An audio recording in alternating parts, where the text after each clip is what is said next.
alaikum. Na jira me za ka ke kuka ne? Me yake faruwa me za ka ke kuka ne?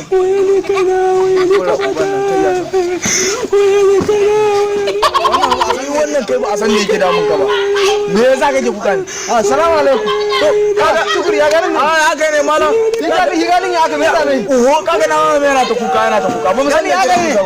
Dali. Ba mu san me yake damun ba. Kaga ya kuka yake. Da Allah ga wani me faru? Ya aka me yake kuka. Ka ga mu da Allah me faru? Dali. Wannan ba ka ne ba. To kaga mun ba mu san me yake damun ba mun kuka yake. Kaga awa ta biyar a gunnan iya kuka. Ina ta tambaya sai yi magana. To aka yi ne mai. Malam Usman ne ya sani da fike maka za ya ce ne ba ni kai da kafa ya zo ya cinye.